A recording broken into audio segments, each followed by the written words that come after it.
Hello students, welcome to my channel basic study notes. This is Pankaj Saini. Student, हम अपनी exercise 1.1 complete कर चुके थे। आज हम अपनी एक्सरसाइज 1.2 के सभी क्वेश्चन कंप्लीट करेंगे और अब हम अपने क्वेश्चनों को देखते हैं। जिस बच्चे ने एक्सरसाइज 1.1 की वीडियो नहीं देखी है अभी तक, उस वीडियो का लिंक मैं आपको डिस्क्रिप्शन में दे दूँगा, वहाँ से जाकर आप अपनी वीडियो क्लास अटेंड कर सकते हैं। तो आइए देखते हैं अपनी एक्सरसाइज 1.2 का फर्स्ट क्वेश्चन। तो हमारा जो फर्स्ट क्वेश्चन है स्टूडेंट, वो क्या है? Express each number as a product of its prime factors. तो सबसे पहले मैं आपको बता चुका था कि प्राइम नंबर क्या होते हैं।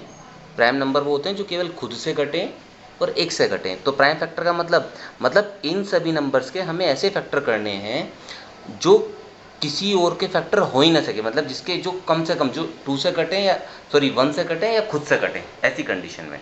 तो क्वेश्चन नंबर 1 हमारा क्या है? एक्सरसाइज 1.2 है स्टूडेंट हमारी, और ये हमारा फर्स्ट पार्ट है। हमें सबसे पहले 140 के फैक्टर करने हैं। तो सबसे पहले देखेंगे हम फैक्टर करने का तरीका वही पुराना होगा, काफ़ी बच्चे से जानते भी होंगे। हम क्या करते हैं स्टूडेंट, हम देखते हैं कि किससे फैक्टर हो रहा है। तो सबसे पहले 2 से हो जाएगा। 2 7 जा 0, ऐसे ही रहा।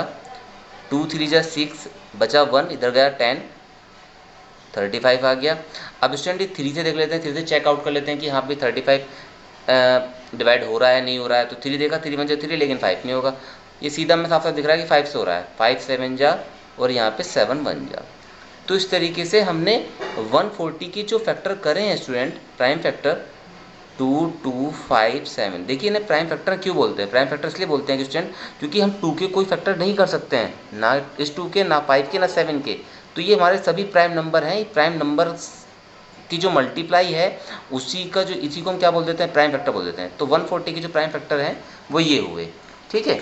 और इसको हम और कैसे लिख सकते हैं? ये 2 टाइम्स आ रहा है, तो 2 का स्क्वायर इंटू 5 इंटू 7। तो ये हमारा क्या हो जाएगा? आंसर। इस तरह से हमने अपना प्राइम फैक्टर कर लिया। अब सेकंड क्वेश्चन था हमारा 156, उससे आप अपना कर लेना स्टूडेंट। मैं 1, ये हमारा 1 का थर्ड है, 3825। हम इसके प्राइम फैक्टर करते हैं, ठीक है। तो उसके प्राइम फैक्टर हम कैसे करेंगे? वही अपना काम। ये 2 से तो जाएगा नहीं, ठीक है। एक बार 3 से चेकआउट कर लेते हैं। 3 1 जा 3, अपने आप से ही करते हैं। 3 1 जा 3, 3 2 जा 6, ठीक है। यहाँ पे बचे 2, 3 7 जा 3 से हो रहा है भाई, काम बन गया हमारा।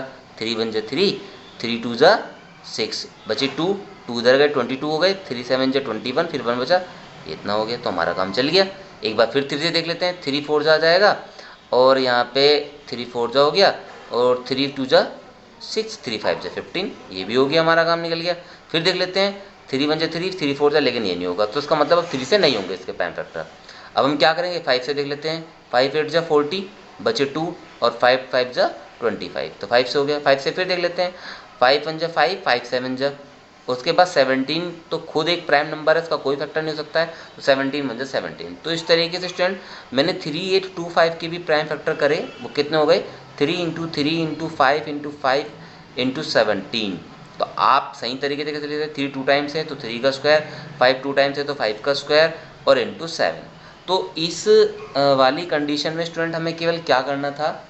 जो हमारा फर्स्ट जो सारे पार्ट हैं, 5 पार्ट है इसके अंदर, 2 पार्ट मैंने आपको बता दिए। इसके अंदर केवल हमारा काम था कि हमें इन्हें प्राइम फैक्टर करने थे उनके, मतलब कि फैक्टराइजेशन करना था, जो फैक्टर हम कर चुके हैं, ठीक है। इसमें एक क्वेश्चन आपका और है स्टूडेंट, जिसे आप ढूंढते फिरेंगे, परेशान होंगे, तो उसे मैं आपको खुद से करके दिखा देता हूँ। वो है हमारा फिफ्थ पार्ट है हमारा 7429। तो उसके फैक्टर थोड़े अजीब बैठेंगे, क्योंकि स्टार्टिंग में 2 3 4 5 6 7 11 12 कहीं से नहीं कटेगा। ये सबसे पहले कटेगा 17 से। 17 से करने पे कितना जाएगा? 17 4 से कितने होते हैं? 68, ठीक है। 4 से 17 3 से चल जाएगा, 17 7 से चल जाएगा। फिर 19 से कटेगा स्टूडेंट, ये 19 से आएगा 23, और 23 से 21, ठीक है नहीं। तो इस तरीके से इसके फैक्टर बड़े अजीब हैं, तो परेशान ना हो। कभी कभी ऐसा होता है ये फैक्टर नहीं मिल पाते हैं, इसलिए मैंने इस क्वेश्चन को आपको अपना आप ही बता दिया, ठीक है। बाकी के बचे 2 क्वेश्चन वो आपको अपना आप करने हैं। अब स्टूडेंट देखते हैं हम अपना सेकंड क्वेश्चन। सेकंड क्वेश्चन क्या है? आई होप आपको अच्छे समझ में आ गया होगा। ये मैंने इसलिए थोड़ा स्पीड से बताया क्योंकि फैक्टर करना एक बहुत छोटी बात है। ये आप मोस्टली अपनी पिछली क्लास में सीख के भी आए हैं, इस वजह से मैंने थोड़ा कम टाइम लिया इसमें। अब देखते हैं आगे हम अपने सेकंड क्वेश्चन की ओर। क्वेश्चन काफ़ी बढ़िया है, देखिए। Find the LCM and SCF of following pairs integers and verify the LCM product H C F is equal to product of two number. तो सबसे पहले हमें समझना क्या स्टूडेंट, उसने हमें दो नंबर दिए हैं यहाँ पे, ठीक है। उसने कहा है कि इन दोनों नंबर का पहले आपको फाइंड करना है एलसीएम, फिर दोनों नंबर का फाइंड करना है आपको एचसीएफ, फिर एलसीएम और एचसीएफ का जो प्रोडक्ट होगा वो प्रोडक्ट ऑफ टू नंबर, तो इन दोनों प्रोडक्ट्स के इक्वल होगा। तो इसका मतलब ये हमारे लिए एक फॉर्मूला है कि LCM into HCF is equal to product of two numbers, ठीक है नहीं। तो हमें इसी को समझना है। इसके तीन पार्ट है स्टूडेंट, एक दो पार्ट में बता देता हूँ फिर आपको अपना। तो हमें काम किस पे करना है स्टूडेंट, सबसे पहले मैं लिख लेता हूँ। हमें काम करना है LCM into HCF is equal to product of two numbers. हमें इस पे काम करना है, ठीक है। तो हम इसी के लिए काम करने वाले हैं। ये हमारे लिए एक फॉर्मूले की तरह भी है जो आपको याद रखना है कि अगर हमारे पास दो नंबर हैं, उन दो नंबर के मल्टीप्लाई करती हैं तो एलसीएम और एचसीएफ की मल्टीप्लाई के इक्वल होता है, उनका प्रोडक्ट के इक्वल होता है। तो हमारा सेकंड क्वेश्चन का जो फर्स्ट पार्ट था स्टूडेंट वो है 26 एंड 91। तो समझने वाली बात यहाँ है कि बहुत से बच्चों पे एलसीएम निकालना नहीं आता होगा, एचसीएफ निकालना नहीं आता होगा। तो आज ही मैं आपको हर तरीके के एलसीएम और एचसीएफ निकालने सिखा दूंगा। उसमें हम यूज करते हैं अपने प्राइम फैक्टर का, मतलब हमें पहले जो भी नंबर दिया हुआ होगा हम उसके प्राइम फैक्टर करते हैं। तो इसलिए हमने पहले क्वेश्चन में प्राइम फैक्टर करना सीखा, जिस पे नहीं आता है वो सीख भी गया। और अब हम यहाँ पे क्या करेंगे, दोनों नंबर के प्राइम फैक्टर करते हैं। तो मैंने 26 लिया स्टूडेंट। 26 ऐसा है, अगर हम 2 से इसे कट करेंगे तो 2 × 2 = आ जाएगा यहाँ पे 13। तो 2 × 13 और फैक्टर होते नहीं, तो इसलिए मैंने सिंपल सा छोटा सा था, मैंने यहाँ पे डायरेक्ट ही कर दिया। 91 भी अगर किसी को पता हो किस टेबल में आता है तो उसका काम हो जाएगा 7 × 13, तो इसमें आता है। तो स्टूडेंट हमने देखा 13 × 7 = 91, 13 × 2 = 26। तो देखिए इसका फैक्टर के लिए हमें कोई इतनी कशमकश नहीं करनी पड़ी, इतना सारा काम नहीं करना पड़ा, हमने डायरेक्ट इसे निकाल दिया। अब बात आती है कि हम एलसीएम और एचसीएफ कैसे निकालते हैं। तो एचसीएफ सबसे पहले हम निकालना सीखते हैं, एचसीएफ कैसे निकलता है, हाईएस्ट कॉमन फैक्टर, ठीक है नहीं। तो हाईएस्ट कॉमन फैक्टर कैसे निकलता है, आप ध्यान रखना। अगर आपके पास दो नंबर हो, तीन नंबर हो या कितने भी नंबर हो, फिलहाल ये दो नंबर के, जब हमारे पास दो नंबर होते हैं तो उस केस के लिए है, तीन नंबर के लिए मैं आपको बताऊंगा। तो अगर हमारे पास दो नंबर गिवन है और उनका हमें एचसीएफ निकालना, तो सबसे पहले हमें क्या करना पड़ेगा, पहले नंबर के भी फैक्टर कर लेंगे, दूसरे नंबर के भी फैक्टर कर लेंगे, ठीक है। उसके बाद देखते हैं कि इन दोनों फैक्टर में, दोनों नंबर के जो फैक्टर हमारे हुए हैं उनमें कॉमन कौन है। तो हमने देखा 13 एक ऐसा नंबर है जो उसमें भी आ रहा है उसमें भी आ रहा है। कॉमन का मतलब जो दोनों में हो, या फिर तीनों में हो, या फिर जितने भी नंबर है उन संख्याओं सभी में हो। तो ये दोनों में हमारा 13 है, तो 13 is the HCF of 26 and 91, ठीक है। समझ में आ गया। अगर हमें एचसीएफ फाइंड करना है तो एचसीएफ कैसे फाइंड करते हैं, दोनों नंबर के फैक्टर करेंगे, फैक्टर करने के बाद जो दोनों में कॉमन है उसे निकाल लेंगे, वो common number is the HCF of both numbers. Now next, अब हम बात करते हैं एलसीएम की। तो एलसीएम कैसे फाइंड करते हैं हम, एलसीएम फाइंड करने के लिए क्या करते हैं कि पहले जो कॉमन है उसे तो ले ही लेते हैं, जो कॉमन है मैंने उसे तो ले लिया, अब जो बचा कुचा उसे ले लो। देखिए कॉमन था मैंने ये ले लिया, तो स्टूडेंट आपको क्या दिखाई दे रहा है, अब केवल अब आपको दिखाई दे रहा होगा मेरे हिसाब से 2 और 7। देखिए अब हमें दिखाई दे रहा है 2 दिखाई दे रहा है और 7, तो यही बचा ना। तो बस इन दोनों की मैं मल्टीप्लाई यहाँ पे देता हूँ, 13 2 × 7। तो अगर अब आप इनकी मल्टीप्लाई करते हैं, 13 2 = 13 यहीं पे रह गया, 2 7 = कितना देगा 14, और जब हम इनकी मल्टीप्लाई करते हैं तो मल्टीप्लाई करने पे स्टूडेंट आता है 182, ठीक है। क्या आता है 182। तो स्टूडेंट हमने इन दोनों नंबर का एचसीएफ भी निकाल लिया और एलसीएम भी निकाल लिया, लेकिन हमें काम क्या करना है, हमें प्रूव करके दिखाना है, ये क्या प्रूव करके दिखाना है, ये कैल्शियम इंटू एचसीएफ जो है प्रोडक्ट ऑफ टू नंबर्स है। तो मुझे ये प्रूव करना था, और ये प्रूव स्टूडेंट हमें ये भी ध्यान रखना है कि ये हमारा एक फॉर्मूला भी है, ठीक है। तो मैं अब इसकी एलसीएम, एलएचएस साइड ये है, आरएचएस साइड ये है। तो मैं सबसे पहले क्या करता हूँ, एलएचएस साइड निकाल लेता हूँ। एलएचएस साइड क्या है स्टूडेंट, एचसीएफ या एलसीएम कह दो, कोई दिक्कत नहीं आगे पीछे करने से। एलसीएम कितना 13 × 182, क्योंकि हमारा एचसीएफ 13 आया था, एलसीएम 182, तो मैंने इसकी जगह पे 13, इसकी जगह पे 182 रख दिया। अगर मैं इनकी मल्टीप्लाई करता हूँ तो स्टूडेंट ये आ जाएगा 2366, ठीक है। तो अब मैं क्या करता हूँ, फिर आरएचएस आप मल्टीप्लाई करके देख लेना स्टूडेंट, यही आएगा, ठीक है नहीं। अब आरएचएस क्या है हमारी, product of two numbers, product of two numbers. जब हम प्रोडक्ट ऑफ टू नंबर्स करते हैं स्टूडेंट, तो यहाँ पे क्या जाएगा हमारा, देखिए प्रोडक्ट मतलब दो नंबर हमारे कौन कौन से, जिनका हमने एलसीएम और एचसीएफ निकाला, मतलब 26 और 91, ये हमारे दो नंबर हैं। तो मैं यहाँ पे 26 इंटू 91 लिखूंगा, जब मैं इनकी मल्टीप्लाई करूँगा स्टूडेंट तो ये भी हमारा यही आएगा जो हमारा इनका एलसीएम और एलसीएम का मल्टीप्लाई आएगा। तो इस तरीके से LHS RHS के क्या ये इक्वल, और जब LHS RHS के इक्वल है तो उसका मीन क्या होगा, इसका मीन होगा स्टूडेंट कि हमारा जो प्रूफ करने के लिए उसने कहा था वो हम प्रूफ कर चुके हैं। बस आज आपने सीखा क्या क्या, सबसे पहले मेन बात यहाँ बैठती है। तो स्टूडेंट आप इस चीज़ को देखेंगे हमने सीखा क्या है। अब हमने सीखा स्टूडेंट कि हमारे पास दो नंबर थे 26 और 91। इन दोनों नंबर के हमने पहले प्राइम फैक्टर करे। प्राइम फैक्टर करने के बाद मैंने दोनों नंबर का एचसीएफ निकाला। एचसीएफ कैसे निकलता है, जो दोनों में कॉमन हो, दोनों के जो फैक्टर करे उनमें जो कॉमन था मैंने उसे बाहर निकाला, वो हमारा एचसीएफ हुआ। एलसीएम क्या होता है, जो दोनों में कॉमन हो वो तो आएगा ही, और जो बचा कुचा है वो भी आएगा। तो इस तरह से मैंने एलसीएम भी निकाल लिया। उसके बाद प्रूव करने के लिए क्या कहा था, कैल्शियम और एचसीएफ की multiply product of two numbers की होती है। तो मैंने एलसीएम और एचसीएफ की मल्टीप्लाई करी तो हमारा आया इतना, प्रोडक्ट ऑफ टू नंबर्स मतलब 26 और 91 इनकी मल्टीप्लाई करी वो भी इतना ही आया, दोनों आपस में इक्वल हो गए। इसका मतलब हमारा जो प्रूफ करना था वो प्रूफ हो चुका। मैं एक क्वेश्चन और ले लेता हूँ अगर किसी बच्चे के नहीं समझ में आया है। देखिए हमारा सेकंड क्वेश्चन था स्टूडेंट कि हमें 5, 10 एंड 92 इन दोनों के हमें क्या निकालने हैं, इन दोनों के लिए हमें प्रूफ करना है। तो पहला काम हमारा क्या होगा कि मुझे 5, 10 के फैक्टर करने पड़ेंगे और 92 के फैक्टर करने पड़ेंगे। तो देखिए 5, 10 के फैक्टर कैसे होंगे, तो मेरे पास 5, 10 है स्टूडेंट, मैं इसे 2 से फैक्टराइज करता हूँ। देखिए 2 2 ज़ा 4, 1 बचा, 2 5 ज़ा 10 और 2 5 ज़ा 10।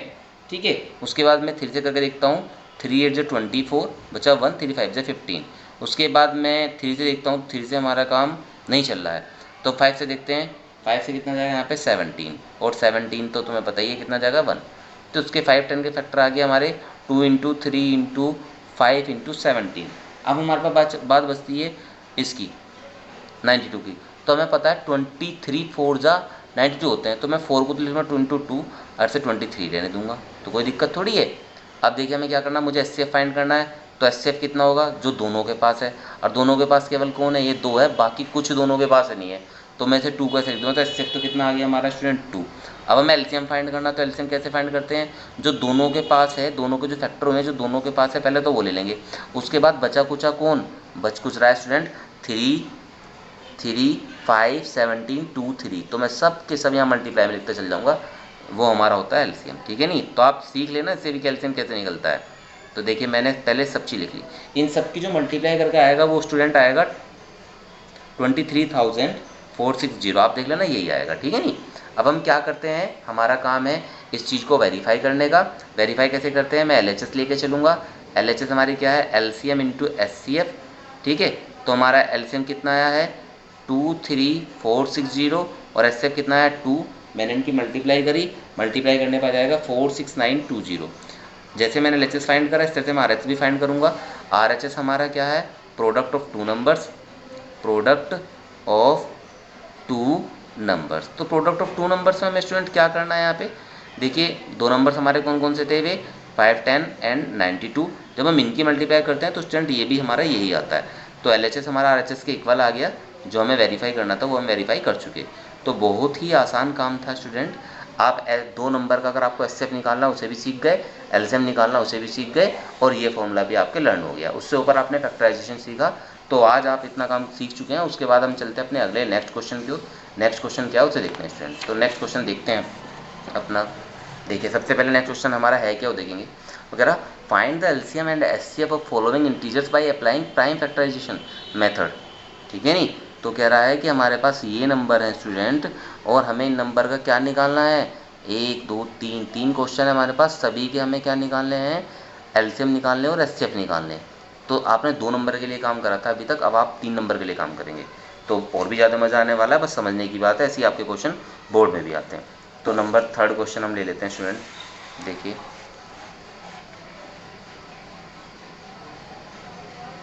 नंबर 3 क्वेश्चन है, आई होप आपको सही दिखाई दे रहा हो। तो देखिए स्टूडेंट ज़रा क्या है हमारा ये 3 क्वेश्चन। हमारे पास है 12, 15, 21। तो मुझे सबके पहले फैक्टर ही करने हैं, जब तो मैं एलसीएम एचसीएफ निकाल सकता हूँ। तो मैंने 12 के फैक्टर करे स्टूडेंट 2 इंटू 2 इंटू 3, डायरेक्ट भी कर सकते हैं, 2 2 जा 4, 4 3 जा 12।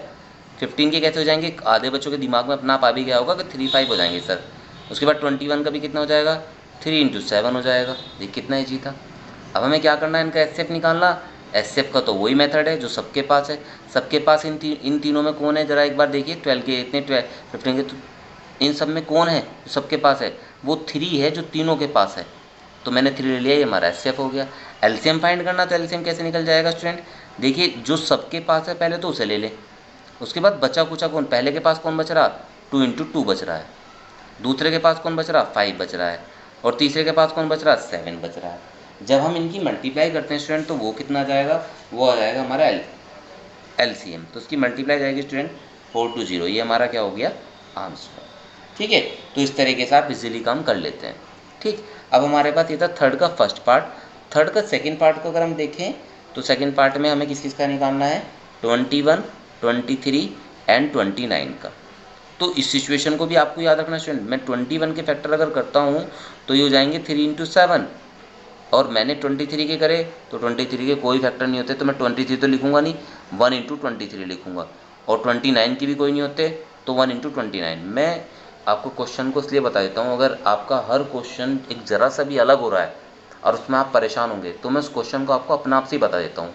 बस इसके लिए आपको क्या करना पड़ता है भाई, वीडियो आपको पूरा अंत तक देखनी पड़ेगी, मुझे अच्छे से समझना होगा, जिसकी वजह से आप हर क्वेश्चन को बिल्कुल ऐसे फील करोगे कि आप अपनी कोचिंग क्लास में या अपनी क्लास में अटेंड कर रहे हैं।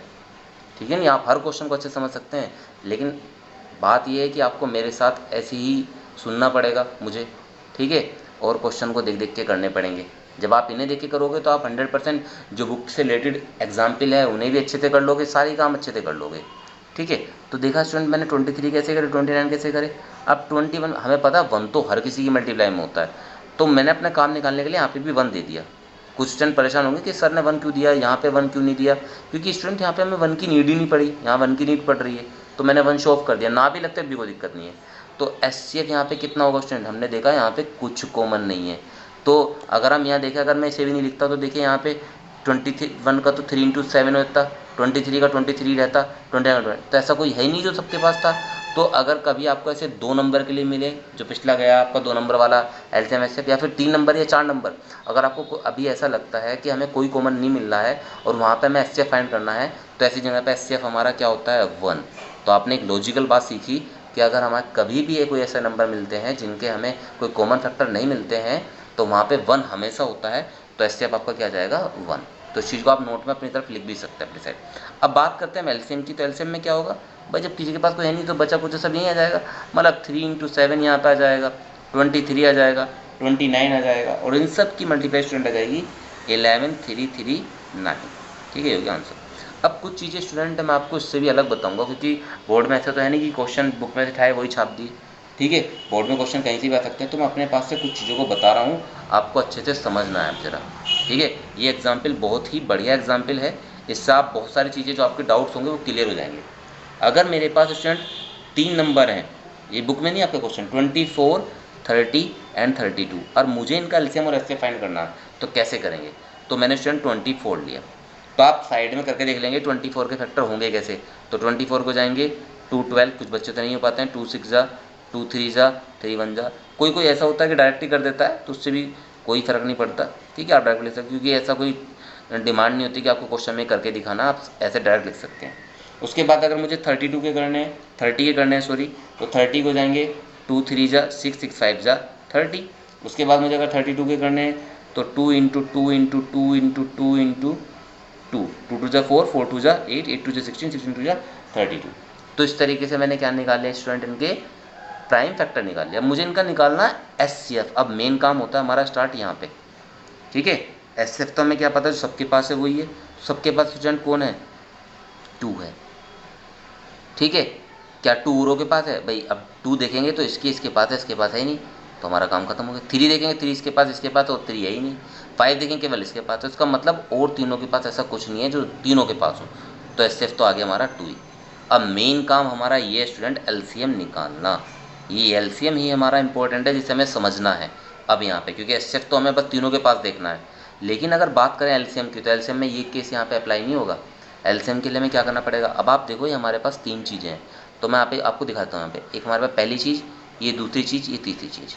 तो अगर कभी भी हमें एलसीएम निकालना हो तीनों में और हमें कुछ कॉमन कंडीशन ना मिल रही हो, देख कॉमन तो हमें मिल गया, यहाँ पे ही मिल गया, लेकिन और जगह पे हम फंस रहे हो कि इन दो में कॉमन आ रहा है, इन दो में कॉमन आ रहा है, ये इन दो में आ रहा, ठीक है, सब में नहीं, तो हमें क्या करना पड़ता है एलसीएम में। तो ऐसी कंडीशन में पहले दो में चेक करते हैं कौन कौन है जो दोनों के पास है। तो पहले दो हमारे पास ये है, तो मैंने पहले दो में देखा दोनों के पास कौन बैठ रहा है, तीन। देखो सबके पास पहले जो दो था वो तो मैंने बाहर निकाल ही लिया, क्योंकि वो तो मैं लेना ही है। अब बात एक एक करके चेक करने की है, तो मैंने पहले दो में निकाला, पहले दो में कौन है, तीन, तो मैंने इस तीन का काम खत्म कर दिया स्टूडेंट। पहले दो में ये था, और तो कुछ कॉमन नहीं है पहले दो में, देख लीजिए आप, पहले दो में दो दो और पाँच बचा, कुछ कॉमन नहीं बचा। अब अगला काम होता है हमारा दूसरे और तीसरे में चेक करने का कि कौन कौन कॉमन है। तो दूसरे और तीसरे में मतलब इसमें चेक करेंगे हम कौन कौन कॉमन है। तो हमने देखा कि इनमें, इसमें 5 है, इसमें सारे 2 हैं, तो कोई कॉमन नहीं है, तो हमारा काम खत्म हुआ। कुछ कॉमन होता तो हम यहाँ लिख लेते, ये काम खत्म। अगला काम होता है हमारा चेक करने का, पहले दूसरे में कर लिया, दूसरे तीसरे में, तो तीसरे और पहले में भी चेक करना पड़ेगा। तो तीसरा और पहला कौन है, 32 एंड 24, तो इन दोनों में चेक करेंगे कॉमन। तो हमने देखा कि दो दो इसके पास हैं और दो दो जो हैं इसके पास है, तो मैंने दो दो और निकाल लिए, दो दो मैंने और निकाल लिए, ठीक है। अब बचा क्या उसे लिख लो। यहाँ तो कोई नहीं बचा क्योंकि हमने मार्का दे रखा है, देखिए कुछ सबके नीचे मार्का है तो कुछ नहीं बचा। यहाँ पे 5 बच रहा है तो मैंने यहाँ पे 5 लिख लिया। यहाँ पे मार्का दे रखा है तो 3 के नीचे ये तो नहीं लिखे गए, तो ये ऐसे के ऐसे लिखा गया, तो बचा कुछ है यार। तो यहाँ पे बचा कुचा कैसे इस्तेमाल करना है स्टूडेंट, ये यूज करने के बाद ये टैग आपको यूज करनी है पहले, ये टैग आप यूज करोगे उसके बाद आप बचा कुचा लिखोगे, जो हम बचा कुचा बोलते हैं, ठीक है। नहीं वैसे तो बचा कुचा क्या होता, मैं से लिखता, बचा कुचा क्या रहता, देखिए सारा आ जाता है बचा कुचा यहाँ पे, लेकिन हमें बचा कुचा ऐसे नहीं लिखना, इस रूल को फॉलो करके लिखना है कि पहले दो में चेक करा जो दोनों के पास उसे लिखोगे, फिर दूसरे दो में चेक करा, फिर तीसरे और पहले में चेक करा। तो आप ध्यान रखना इस चीज़ को, ये बहुत इंपॉर्टेंट है। जब हम सब इन सब की मल्टीप्लाई करेंगे तो स्टूडेंट ये मल्टीप्लाई करने पर आ जाएगा आपका 480, आपका क्या हो जाएगा आंसर।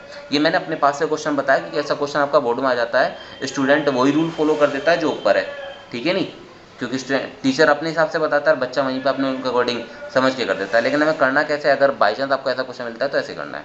अगर किसी को इस चीज़ में परेशानी और डाउट हो तो वो कमेंट बॉक्स में जाके कमेंट कर सकता है, मुझे बता सकता है।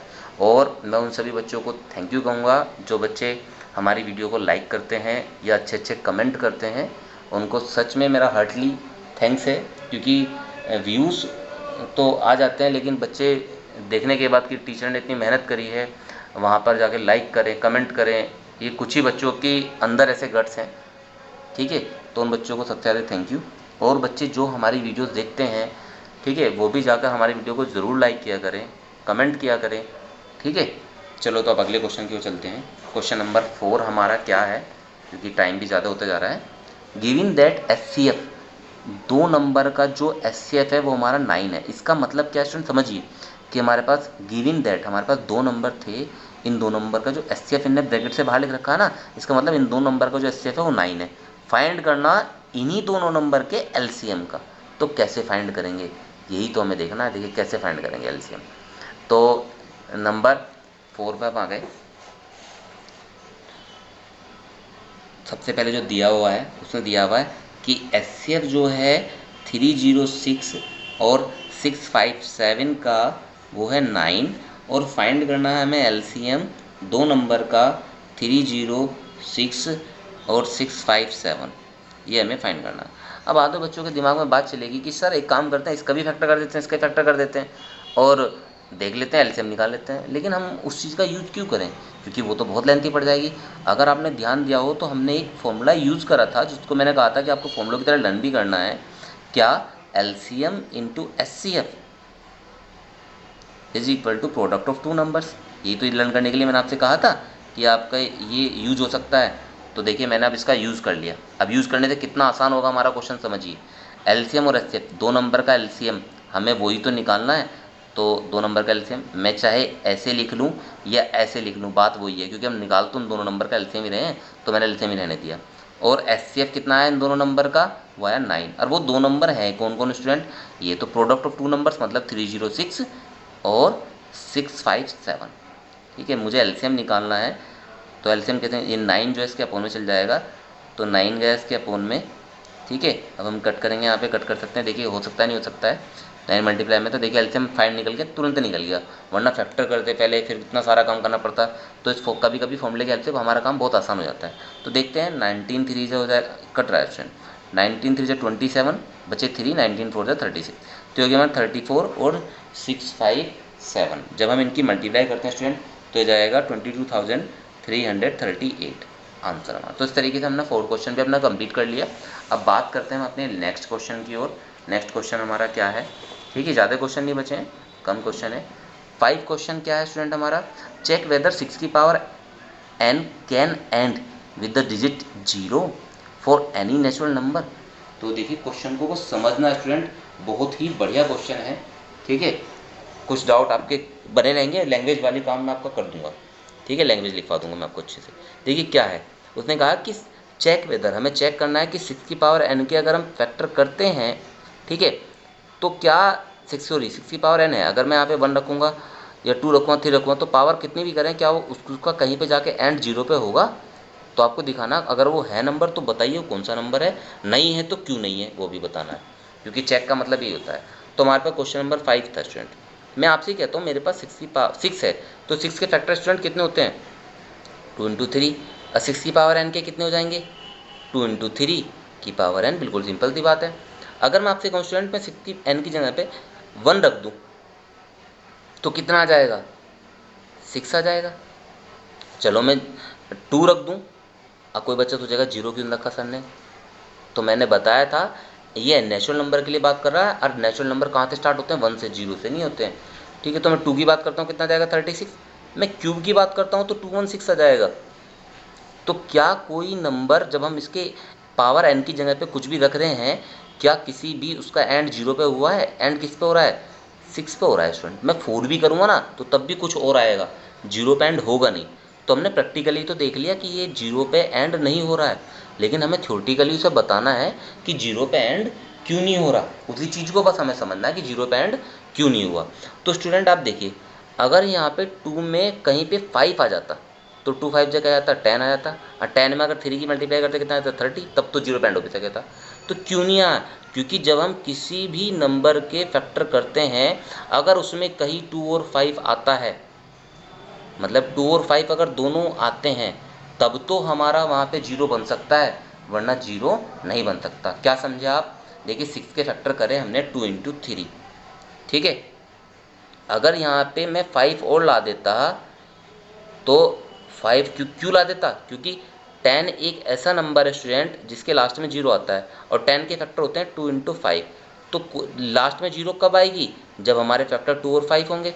अब हमारे पास 2 तो है स्टूडेंट, लेकिन 5 कहीं है नहीं, जब 5 कहीं है नहीं तो 0 बनेगा नहीं, ठीक है। नहीं तो इसका मतलब किसकी कमी है इसके अंदर, 5 की कमी है। 0 कब बनता है, 0 पे एंड कब होता है, जब हमारे जो ये हैं, अगर हमारे फैक्टर 2 और 5 हो, लेकिन 2 तो है हमारे पास, 5 नहीं, इस वजह से जो हमारा ये है ये 0 पे एंड नहीं होगा। तो क्वेश्चन तो आपको अच्छे समझ में आ गया, लेकिन इसकी लैंग्वेज कैसे लिखेंगे मैं वो आपको लिखा देता हूँ। देखिए सबसे पहले आपको समझना क्या है, लैंग्वेज क्या बैठेगी इसकी। अगर हमारे पास कोई भी नंबर है तो वो 0 पे कब एंड होगा, जब उस तो मैं पहले ये लिखा देता हूँ, ठीक है, लैंग्वेज थोड़ी पूरी लिखा देते हैं अच्छे से। इफ़ एनी नंबर्स, मेरे साथ साथ लिखते रहिए जिससे आपको समझ में आ जाए। If any numbers ends with the digit 0, ठीक है, कोई भी नंबर कब 0 होगा, it should be divisible bye 10, या तो 10 से डिविजिबल होना चाहिए, या फिर आप दूसरी लैंग्वेज में क्या कह सकते हैं, इन अदर वर्ड, ठीक है, in other words it will also be divisible, ठीक है नहीं। या फिर वो डिविजिबल किससे होना चाहिए, अभी मैं आपको समझा के आया हूँ किससे होना चाहिए, 2 और 5 से। एज क्यों, क्योंकि 10 के जो फैक्टर होते हैं वो क्या होते हैं, 2 और 5, ठीक है। क्योंकि हमने अब तक प्रैक्टिकल करके दिखाया स्टूडेंट, हमें वैसे भी करके दिखाना पड़ेगा थ्योरेटिकली कि क्या है, इसलिए मुझे बताने में टाइम लगेगा। अगर 2 नंबर का क्वेश्चन आता है कि आप इतना लिख के आ जाओ कितने से काम चल जाएगा, नहीं, आपको थ्योरेटिकली तो बताना पड़ेगा, तो आप इस चीज़ को भी अच्छे से समझा करें, ठीक है। अब हमने देखा जो हमारे प्राइम फैक्टर थे स्टूडेंट 6 की पावर n के, वो कितने आए थे, इतने तो मैं लिख देता हूँ यहाँ पर, प्राइम फैक्टराइजेशन ऑफ 6 की power n is equal to 2 into 3 की पावर n, ये आए थे हमारे। तो हमारा तो यहाँ पे कुछ दिखाई दे रहा है आपको, यहाँ पे क्या नहीं आता, 5 तो मुझे बताना पड़ेगा। If can be observe that 5 is not in the prime factorization of 6। ठीक है, वो कह रहा है अगर 6 के अंदर, अगर हम 6 के फैक्टर करते हैं उसके अंदर 5 आता, 5 कहीं है नहीं, अगर आता तो काम होता, कहता तो है नहीं यहाँ पे, तो क्या करना पड़ेगा यहाँ पे, hence for any value of n 6 की power n will not B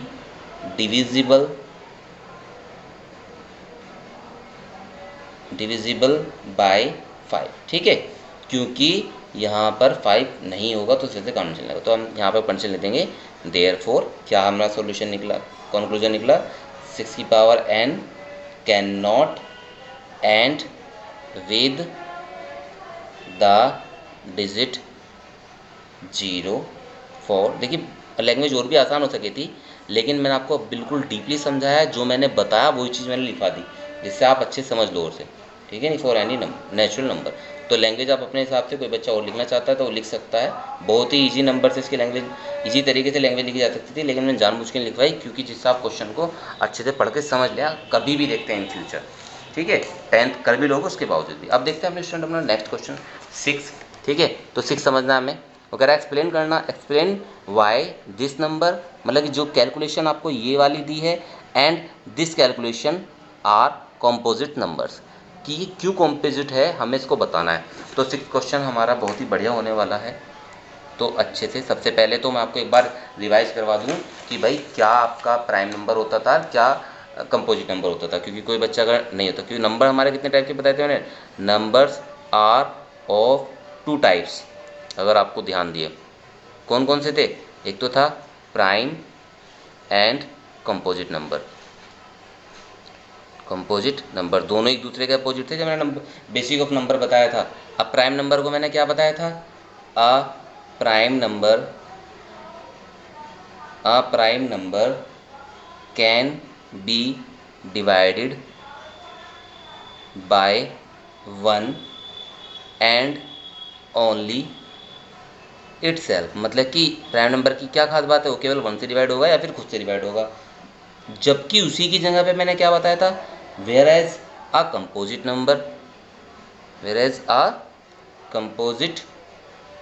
number have factor other that 1, मतलब कि कंपोजिट की खास बात क्या थी कि वो खुद से और एक के अलावा किसी और से कटने चाहिए, ये खुद से और एक से कटने चाहिए। तो डेफिनेशन क्लियर हो गई स्टूडेंट। अब इसी साथ हम अपनी कैलकुलेशन लेके चल सकते हैं। हमारे पास 2 कैलकुलेशन थी, 7 इंटू 11 इंटू 13 और प्लस 13। मुझे इसे सोल्व करना है, तो पहली चीज़ हमारी थी, मैं देखता हूँ कैसे, मैंने 13 दोनों के पास था, देखिए क्योंकि हमारे पास पहली कंडीशन है, दूसरे तो मैं 13 ले लेता हूँ बाहर। अंदर कितना बचेगा यहाँ पे, 7 इंटू 11 तो यहाँ बचा, यहाँ की कोई मतलब नहीं, यहाँ पे कितना बचेगा +1। मैं सोल्व कर लेता हूँ स्टूडेंट। 13 17 किस में मल्टीप्लाई कर, 7 किस में, तो 77 77 के 1 में करेंगे तो कितना आ जाएगा 78। तो आप मुझे बता दो कि क्या ये खुद से और एक के अलावा किसी और से कट रहा है, हाँ कट रहा है। किस किस से कट रहा है देखिए ज़रा, खुद 13 से ये कट जाएगा, 6 से भी कट जाएगा ये, ठीक है नहीं, 2 से भी कट रहा है ये।